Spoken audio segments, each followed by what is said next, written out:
Y24 News Defense Magazine. I'm Alon Ben David with your weekly review of security, intelligence, and strategic affairs. In this edition, a first and exclusive interview with the head of the new IDF task force coordinating the legal and diplomatic campaigns following the war in Gaza. And the humanitarian crisis in the Ukraine generates new diplomatic efforts to solve the crisis. Let's begin. Tonight we can reveal that the IDF has assembled a new task force following Operation Protective Edge in Gaza that would coordinate the legal and diplomatic campaign post the war.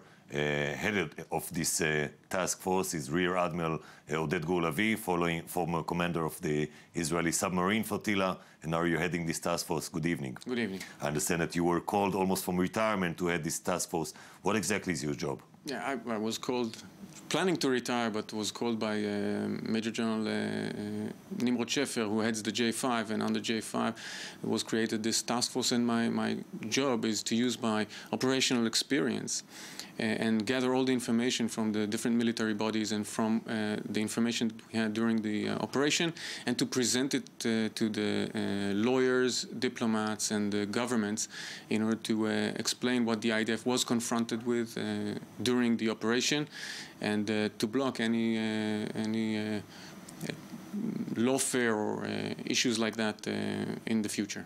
So you take the products of both the operational debriefings and the legal inquiries conducted by the legal councils of the military? Yeah, I would say my job is to use my operational experience and to gather all the information that is out there in order to make sure that we can translate into the language of lawyers, diplomats, and governments in order to make sure that it's understood that the IDF has worked very hard during this operation to work under the law, under the international law, and was confronted by Hamas mainly, that was abusing totally the law, the international law, and the international law of armed conflict, of course. So your vision is both offensive and defensive? You're trying to condemn the other side and protect your own people? In a way, yes. Have you found any war crimes to be conducted by Israeli soldiers? When you talk about war crimes, you see, you look at intention as well as outcome, and definitely from all the things that I've seen, there's no intention of any war crimes.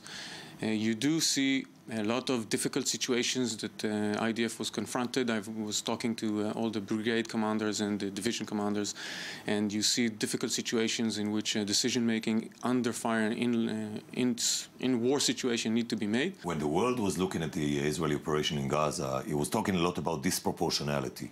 A very low number of casualties on the Israeli side, while a very high number of casualties on the Palestinian side. Sometimes a war crime could be a disproportionate use of force. That's a wrong way of looking at disproportionality. Proportionality is tested on a specific target or a specific action that was made, and is checked by the way all the information that was at the time to the commanding officer, the decision maker, and only then can you really say whether it was proportionate or disproportionate, connecting to the military advantage and the unknown possible civilian casualties that were.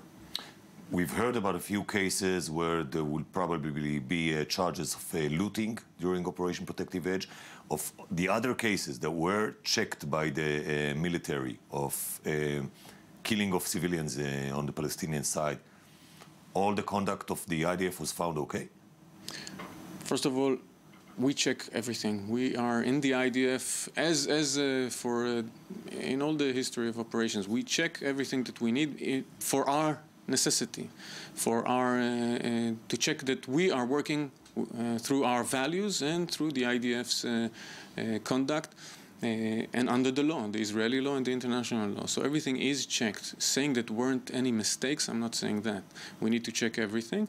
But what you talked about, looting and things like that, definite crimes that need to be dealt with, and they are and have been already started criminal investigations on these issues. I remember during the war situations in which a division commander came to Israeli civilians who were under fire, told them that he knows exactly where the fire is coming from and he cannot attack the launchers. Does that make sense? Those are the real decisions and the real problems that we have. No, he cannot fire on civilians just because he knows that someone is firing from within. So even if there's a mortar on the other side, he cannot destroy that mortar that is firing on Israeli civilians? No, and it happened more than quite a few times. Just for some numbers, we had 24 mortars and rocket launches from within or the close vicinity of UN facilities. We had more than 200 rockets and mortars fired from within the vicinity, close vicinity of schools. We had more than 130 mortars and rockets from hospitals, near hospitals and in close vicinity. More than 330 from mosques that were used for terror action. And so you understand that we cannot really hit on everything that is there. We saw the huge damage to infrastructure in Gaza. 25,000 homes were destroyed during the war. Was this essential? First of all, we look at Hamas's modus operandi. Hamas embedded itself inside civilian population, inside civilian infrastructure, and under it. And therefore, part of it is because of Hamas, definitely. Many houses were booby-trapped. When we arrived, they exploded.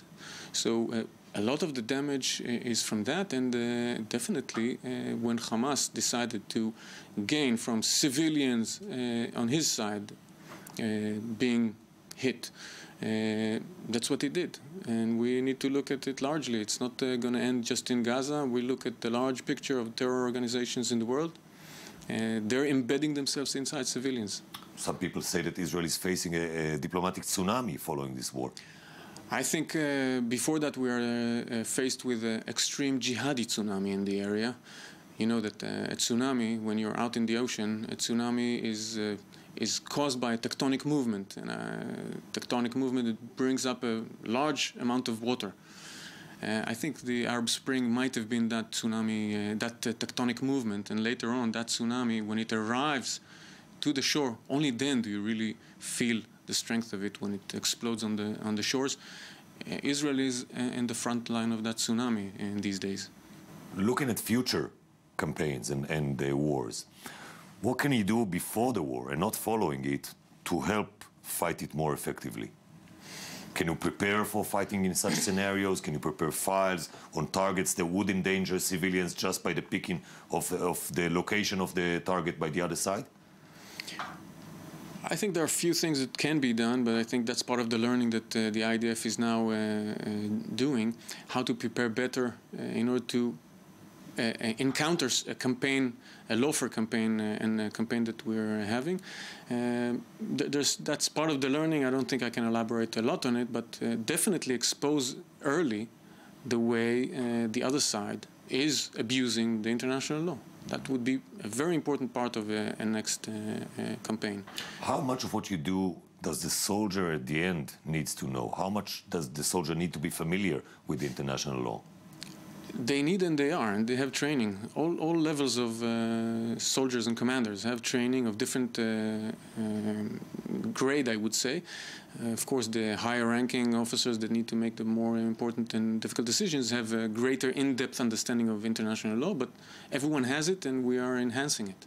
And many people question the ability of a body like an army to examine itself.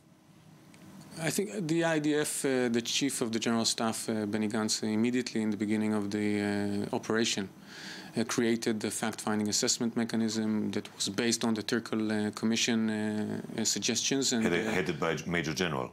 Headed by a Major General, at the time Noam Tibon, and he had teams to look during the operation itself, to look at specific incidents that have happened and check them thoroughly and to get answers immediately.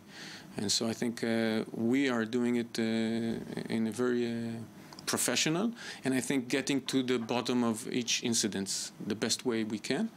And I think we can because it was created that way. Rear Admiral Gur Lavie, thank you very much for joining us. Moving from the local conflict to the East European one, international diplomatic efforts to solve the crisis in East Ukraine are gaining speed, with German Chancellor Angela Merkel and French President François Hollande pushing to reenact a modified version of a September ceasefire between pro-Russian separatists and Kiev. The European Union has delayed placing further sanctions on Moscow to give leaders a chance to broker a deal. Dennis Weibel reports.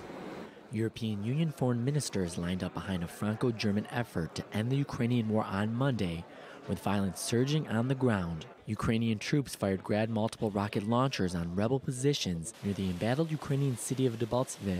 9 Ukrainian troops have been killed in the past 24 hours, as well as 7 civilians.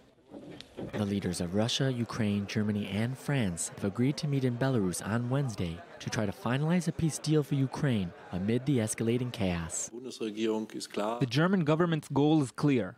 We want to make progress in the Minsk implementation, especially via the path of a ceasefire. But some ministers say the EU must maintain sanctions on Russia until the situation in eastern Ukraine improves. We need to remain clear and united in our stand against Russian aggression in Ukraine. We're delighted that there are negotiations and discussions going on, but until we see Russia complying on the ground, withdrawing troops, closing the border, stopping the flow of weapons, we can't relieve the pressure in any way. We need to keep that pressure up until we see not just words on paper, but deeds on the ground. Meanwhile, German Chancellor Angela Merkel arrived in Washington to meet U.S. President Barack Obama on Monday, set to argue against arming Ukraine in its conflict against Russian-backed rebels. But critics of Obama's cautious foreign policy approach are already demanding decisive U.S. action to help Kiev fight the separatists in eastern Ukraine, even if this deepens a standoff with Russian President Vladimir Putin. And joining me now via Skype from Kiev is independent journalist Volodymyr Solahov. Thank you very much for joining us. Hello, good to be with you. The German intelligence this week released an assessment that some 50,000 people died in the war so far. Does this number sound real to you? Well, it's pretty much accurate because the official statistics which Ukrainian government is releasing is obviously not very accurate. But the number of 50,000 sounds pretty realistic. The war has been raging in East Ukraine starting from early summer. And throughout these many months, a lot of people have been killed. And what is the situation on the ground now? How far did the separatists advance? Well, the situation is very critical at this point because the one side of the conflict, which is Ukrainian side, Ukrainian army, is still technically bound by the existing ceasefire deal, which has been signed in Minsk back in September. And according to the position of the Ukrainian government, they are only shooting in defense, so they are not offensing. Whereas the separatists, starting from mid-January, have started a major offensive operation on the Ukrainian positions. And ever since mid-January, they have already gained several strategic points, one of them being the Donetsk airport. And right now, they are advancing at another strategic location, Debaltseve, which you heard in the report earlier. This is also one of the strategic cities, and looks like they are making progress with each passing day. U.S. President Obama suggested to provide the Ukraine with lethal weapons, so he said. Is this a hollow declaration or a practical offer?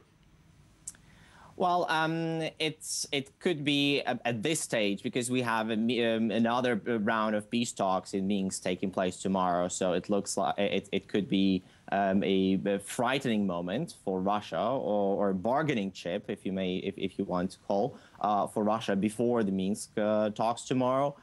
Saying that if another new ceasefire is not reached, then the lethal weapons will be provided. But answering to your question, yes, Ukrainian army is in very drastic need of the lethal weapons. And basically, the Ukrainian society has been waiting for some lethal help from the Western countries for quite some time. What kind of weapons? Well, this is still in talks, but according to the reports, the talks are about the defensive type of lethal weapons, not the offensive type. Do you recognize any will among the parties to reach a ceasefire? Well, that's a very interesting question because it depends on what kind of the parties we're talking about. Because this war is not between just the two parties; it's not between Ukrainian government and the separatists. The separatists are heavily backed by Russia, even though Russia vehemently denies its involvement. its military involvement in eastern Ukraine, and just simply says that it's morally supporting the separatists and all those Russian citizens who are willing on their own will to go there and fight and help their fellow brethren in eastern Ukraine. But obviously, Ukrainian side needs the ceasefire very much because, as we have already discussed, there have been way too many deaths in this undeclared war already. The eastern Ukrainian, the separatists need the ceasefire because the humanitarian situation is very dire as well. Volodymyr Solokhob, I thank you very much for joining us from the Kiev, and that's all we have time for. Thank you for watching. Have a safe night from Jaffa Port.